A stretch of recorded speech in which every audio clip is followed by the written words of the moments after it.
Pasukan pemerintah Suriah melumpuhkan pasukan pimpinan Kurdi SDF yang didukung Amerika Serikat di wilayah Suriah Utara.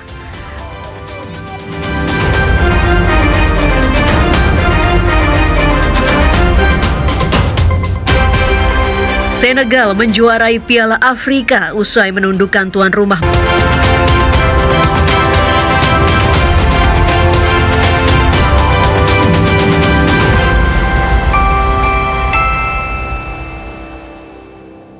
Selamat malam.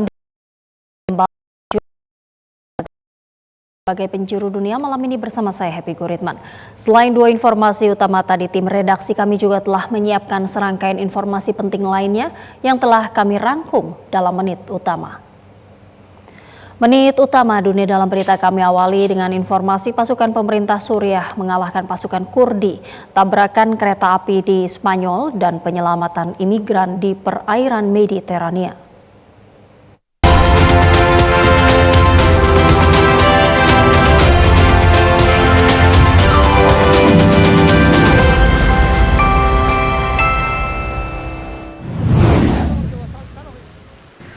Mayat-mayat pasukan Kurdi tergeletak di pinggir jalan saat kendaraan militer pemerintah Suriah melaju menuju Tabqa di Provinsi Raqqa, Suriah. Tentara pemerintah Suriah telah merebut sebagian besar wilayah utara negara itu, menggusur pasukan Kurdi SDF yang didukung Amerika Serikat dari wilayah yang telah mereka kuasai selama lebih dari 1 dekade. Pasukan pemerintah Suriah akhir pekan ini merebut kota strategis Tabqa di Raqqa setelah bendungan Euphrates. Mereka juga merangsek ke beberapa bagian provinsi Deir ez-Zor, termasuk ladang minyak Al-Omar yang terbesar di negara itu setelah sebelumnya maju di provinsi Aleppo. Media pemerintah Suriah melaporkan perayaan di beberapa daerah atas kemenangan pasukan pemerintah, termasuk di kota Raqqa. Sebelumnya di kota itu tembakan SDF menewaskan 2 warga sipil. Sementara itu, warga di Tabqa di Suriah Utara merobohkan patung pejuang wanita Kurdi setelah pemerintah mengumumkan telah merebut kota yang terletak sekitar 55 km dari Raqqa.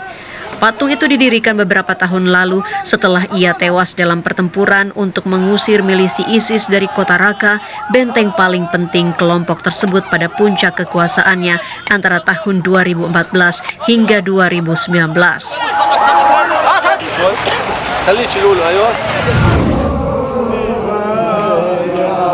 Ribuan orang berunjuk rasa di Kargil, India untuk mengecam campur tangan asing dan kebijakan anti-Islam dari Amerika Serikat dan Israel di tengah kerusuhan di Iran. Kerumunan besar massa berbaris dan berteriak menentang penindasan oleh Amerika Serikat dan Israel. Beberapa orang memegang plakat yang mendukung pemimpin tertinggi Iran, Ayatollah Ali Khamenei.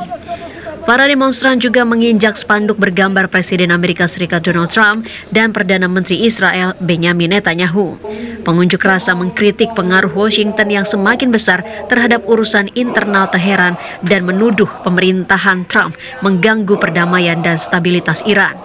Pengunjuk rasa menegaskan masyarakat dunia sudah saatnya mengungkap niat jahat dan kebijakan anti kemanusiaan Amerika Serikat.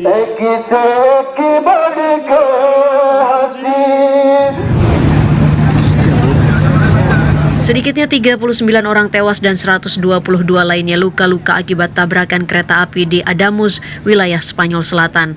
Kereta cepat anjlok dan bertabrakan dengan kereta lain dari arah berlawanan pada Minggu malam waktu setempat. Unit Garda Sipil Spanyol bekerja sepanjang malam untuk menemukan korban selamat dan mengidentifikasi korban. Tim penyelamat khusus dan ahli forensik dikerahkan di lokasi titik nol tempat kereta api cepat Iryo dan kereta api Alvia bertabrakan. Operator kereta milik negara Renfe menyatakan sekitar 400 penumpang berada di 2 kereta yang terlibat kecelakaan.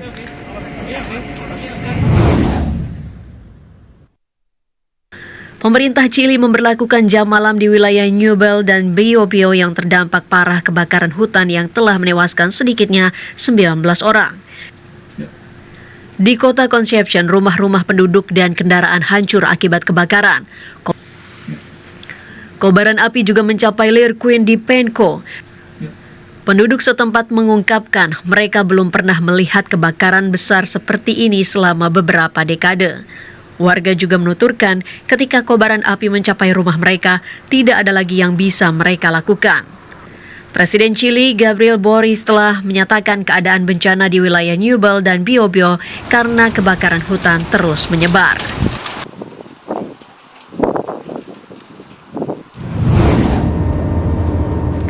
Kapal organisasi kemanusiaan menyelamatkan 44 imigran yang kelelahan dan dehidrasi parah di lepas pantai Libya. Anggota kru kapal ambulans Ocean Viking milik SOS Mediterranean mengevakuasi dan memberikan pertolongan pertama kepada 44 imigran yang terdampar di kapal dagang di perairan internasional lepas pantai Libya. Juru bicara LSM Francesco Creazzo mengungkapkan puluhan imigran yang sebagian besar berasal dari Bangladesh, Pakistan, dan Mesir telah diselamatkan terutama dari satu kapal fiberglass yang tidak layak berlayar. Para imigran itu ditemukan kelelahan, batuk, dehidrasi, sangat lemah, dan beberapa tidak bisa berjalan. Libya yang berjarak sekitar 300 km dari pantai Italia adalah salah satu titik keberangkatan utama di Afrika Utara bagi para imigran yang mempertaruhkan nyawa mereka untuk mencoba menyeberangi Laut Mediterania.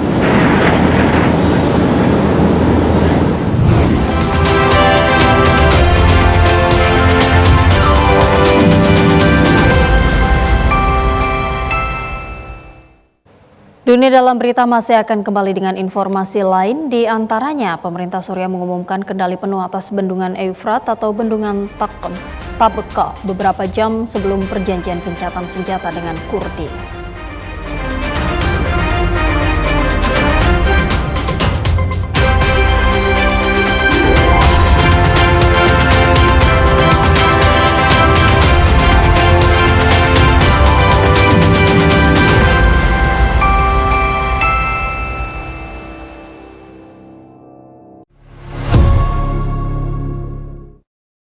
Distinguished colleagues and friends at TVRI, it is my great pleasure to congratulate you for being appointed as the official broadcaster of the FIFA World Cup 2026 in Indonesia.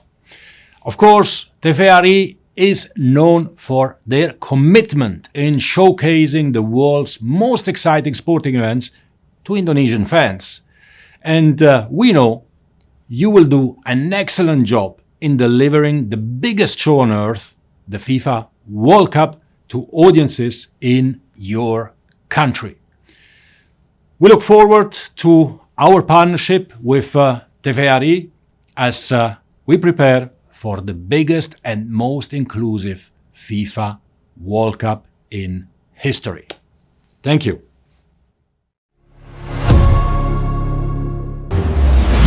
Join us Monday to Friday from 5 to 6 p.m. only on TVRI World.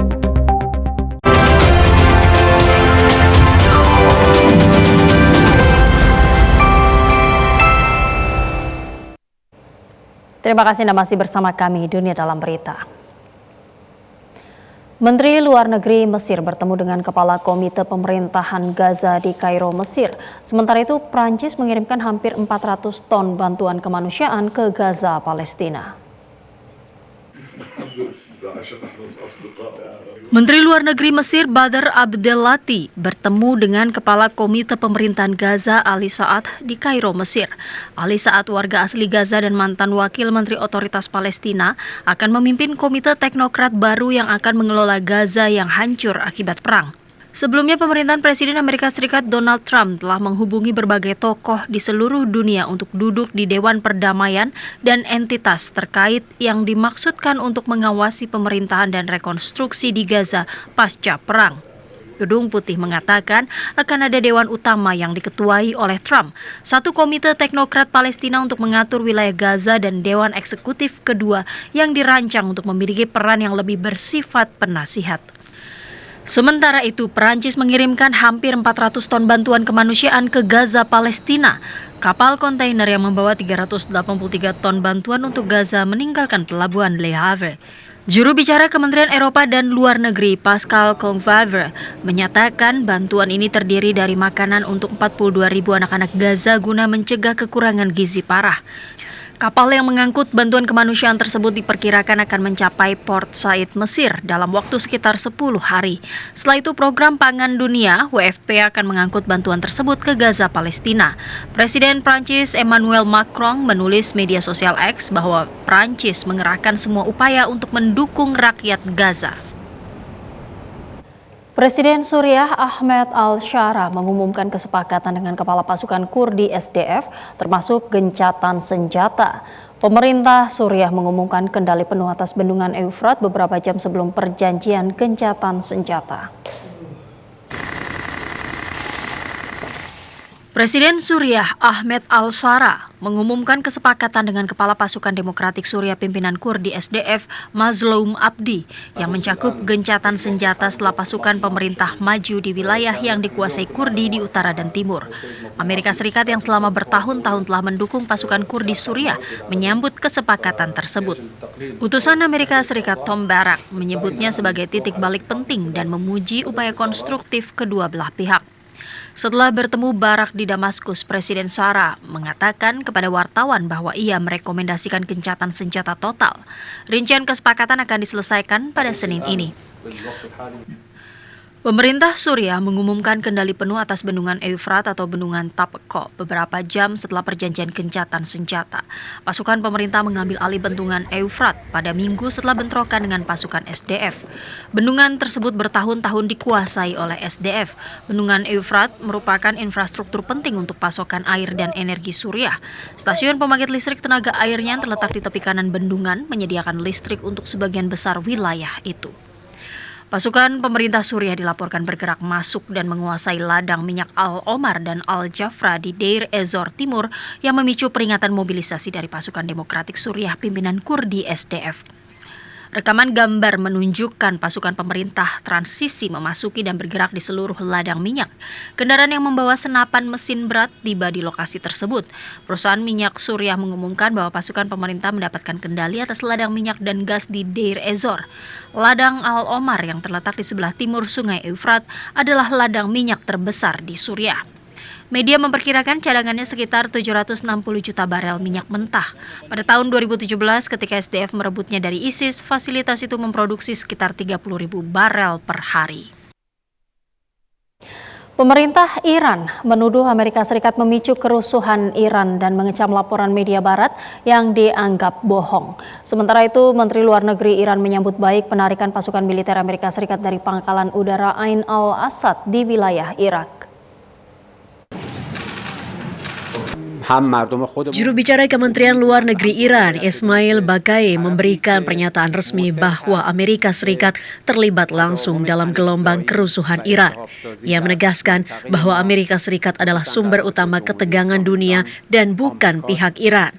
Baqai menyebut tindakan memprovokasi konflik telah menjadi kebijakan tetap Amerika Serikat selama ini. Iran tidak pernah mengirimkan pasukan militer ke perbatasan Amerika Serikat di Teluk Meksiko. Namun Amerika Serikat terus mencampuri urusan dalam negeri Iran dengan berbagai alasan. Baqai juga menyerang pemberitaan media barat yang ia anggap sangat bias dan penuh rekayasa. Ia membantah keras kabar mengenai rencana eksekusi mati terhadap 800 orang di Iran. Presiden Iran menuduh pihak musuh telah melatih kelompok teroris untuk merusak fasilitas publik. Pemerintah melaporkan lebih dari 100 anggota pasukan keamanan tewas saat menghadapi kerusuhan tersebut. Kini pemerintah Iran sedang berusaha memenuhi tuntutan warga sambil mewaspadai campur tangan pihak asing. Sementara itu, Menteri Luar Negeri Iran Abbas Araghchi menerima kunjungan Menteri Luar Negeri Irak Fuad Hussein di kota Teheran, Iran. Araghchi menyambut gembira atas penarikan pasukan militer Amerika Serikat dari pangkalan udara Ain al-Assad, Irak. Ia menyebut penyerahan pangkalan kepada pasukan Irak adalah tanda penguatan kedaulatan politik Irak. Peristiwa ini menunjukkan bahwa stabilitas dan kemandirian negara Irak semakin kuat tanpa kehadiran militer asing. Kedua menteri tersebut mengadakan pertemuan resmi dan konferensi pers bersama untuk membahas situasi kawasan. Penarikan pasukan ini mengikuti perjanjian keamanan 2024 antara Baghdad dan Washington. Proses penarikan seluruh pasukan koalisi internasional dijadwalkan selesai sepenuhnya pada akhir tahun 2026. Pemerintah Guatemala menetapkan status darurat dan mengerahkan polisi anti huru-hara ke lembaga pemasyarakatan menyusul penyanderaan petugas oleh narapidana geng Barrio 18. Dalam operasi tersebut, kepolisian Guatemala mengamankan terduga pimpinan geng.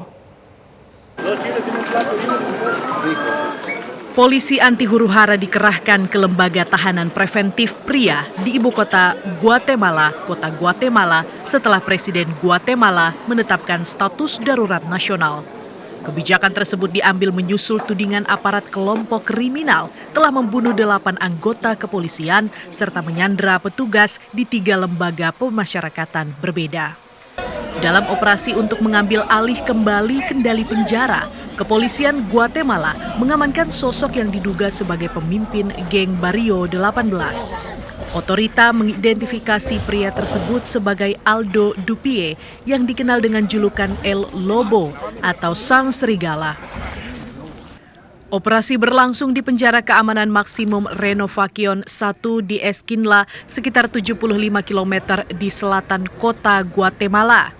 Geng Barrio 18 bersama rivalnya Mara Salvatrucha atau MS-13 selama ini disebut sebagai pihak yang bertanggung jawab atas maraknya perdagangan narkoba dan kekerasan kriminal di negara tersebut.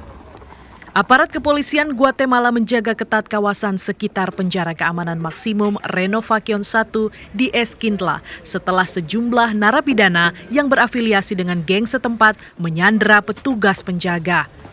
Aksi tersebut disebut sebagai bentuk pembalasan atas penolakan pemerintah yang memindahkan para pimpinan geng ke penjara dengan tingkat keamanan lebih rendah. Polisi dilaporkan berhasil menguasai kembali penjara tersebut dan membebaskan seluruh sandera. Pemerintah Jerman dan Prancis sedang menyiapkan langkah balasan terhadap ancaman tarif dagang yang dilontarkan oleh Presiden Amerika Serikat Donald Trump.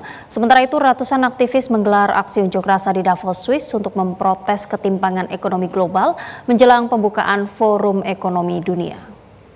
Deutschland und Frankreich sind einig, wir lassen uns nicht erpressen. Wakil Kanselir sekaligus Menteri Keuangan Jerman, Lars Klingbeil, memberikan pernyataan tegas bahwa Jerman dan Prancis saat ini sedang mempersiapkan langkah-langkah balasan secara serius terhadap ancaman tarif dagang yang dilontarkan oleh Presiden Amerika Serikat Donald Trump.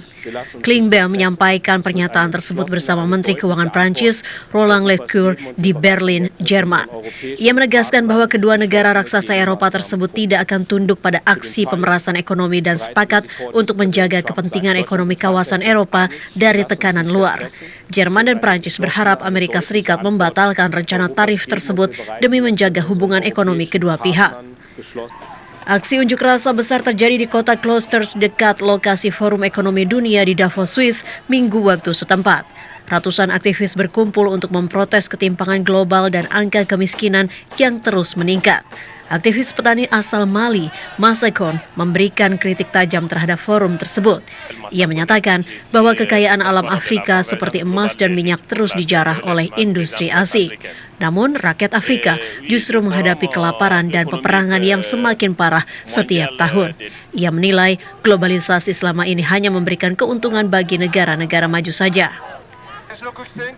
Puluhan warga berunjuk rasa di depan kantor pusat perusahaan listrik TEPCO Tokyo, Jepang. Mereka menolak pengaktifan kembali pembangkit nuklir Kashiwazaki Kariwa yang merupakan fasilitas terbesar di dunia. Seorang demonstran menegaskan pengelola tidak bisa menjamin keamanan reaktor nuklir sepenuhnya. Namun pembangkit tersebut tetap akan beroperasi pada pekan ini. Saat ini petugas teknis sedang menyelesaikan pemeriksaan keamanan terakhir pada seluruh sistem reaktor. Aktivis tetap menuntut pemerintah untuk mencari sumber energi lain yang lebih aman bagi keselamatan rakyat. Dunia Dalam Berita masih akan kembali dengan informasi lain, di antaranya Senegal menjuarai Piala Afrika 2025 dan Sadio Mane dinobatkan sebagai pemain terbaik.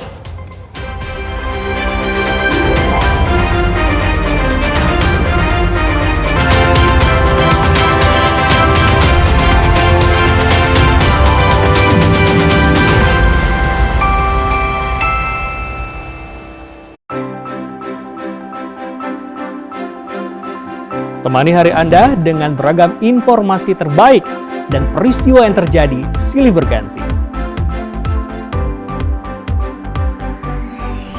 Hadirkan fakta terkini secara lengkap lewat laporan utama dan laporan langsung di setiap perkembangan secara akurat dan berimbang. Untuk Anda, kami hadirkan pilihan terbaik setiap hari.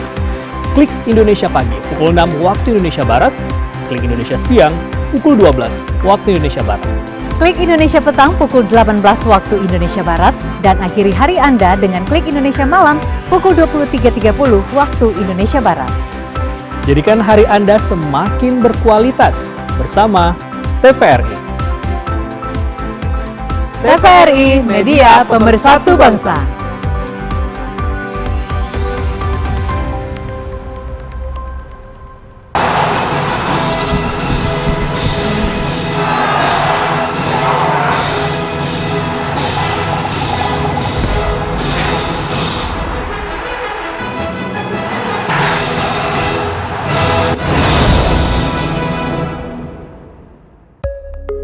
Bullying bukanlah sebuah candaan dan tidak boleh dianggap remeh. Perundungan memiliki dampak yang sangat serius bagi korban, baik secara fisik maupun psikologis. Perundungan selalu melibatkan niat untuk menyakiti atau merendahkan orang lain. Perundungan melibatkan tindakan agresif, baik verbal, fisik maupun sosial yang disengaja. Guru sebagai pendidik, jadikan siswa sebagai layaknya anak. Ayo, ciptakan persahabatan dan kasih sayang terhadap generasi muda Indonesia, generasi sehat dan berprestasi.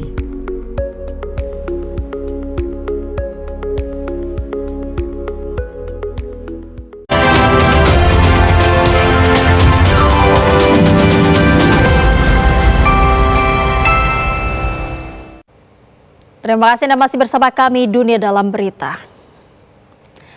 Senegal menjuarai Piala Afrika 2025 setelah secara dramatis menekuk tuan rumah Maroko 1-0. Kapten timnas Senegal Sadio Mane dinobatkan sebagai pemain terbaik di turnamen ini. Sadio Mane. Meskipun Mane tidak mencetak gol di final, ia dinilai punya kontribusi besar memimpin Senegal meraih trofi Piala Afrika. Mane hanya mencetak 2 gol di turnamen ini atau lebih sedikit dibandingkan top skor Brahim Diaz dengan 5 gol. Tetapi peran Sadio Mane saat membujuk rekan-rekannya kembali ke lapangan saat final menjadi nilai lebih. Sementara itu kerusuhan pecah di Den Haag, Belanda pasca kekalahan Maroko dari Senegal. Polisi mengejar para perusuh di antara kobaran api dan kepulan asap dari suar dan kembang api di jalanan. Saat rusuh, bendera Maroko terlihat berkibar dari mobil-mobil di sepanjang jalan.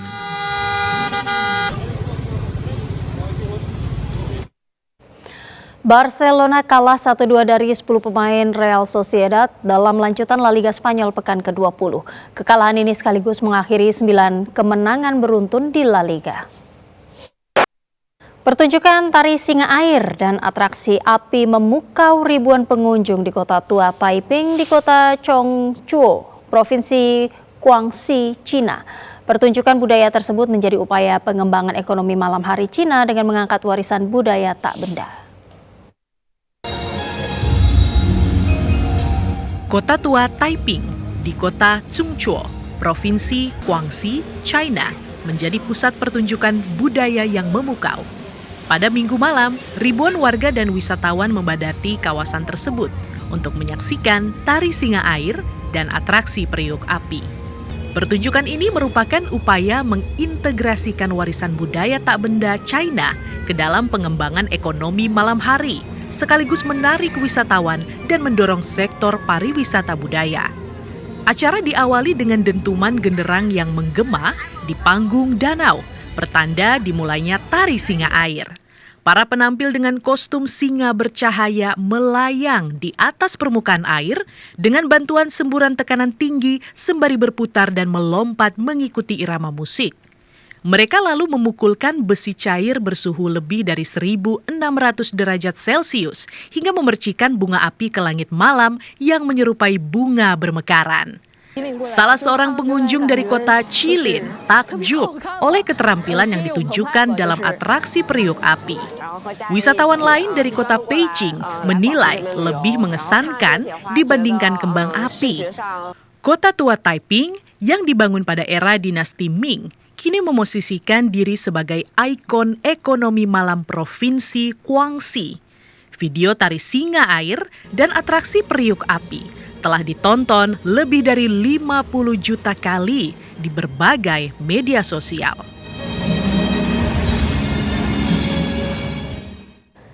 Dan berikut kita ikuti perakiran cuaca kota-kota besar mancanegara yang berlaku mulai esok pukul 7 waktu Indonesia Barat.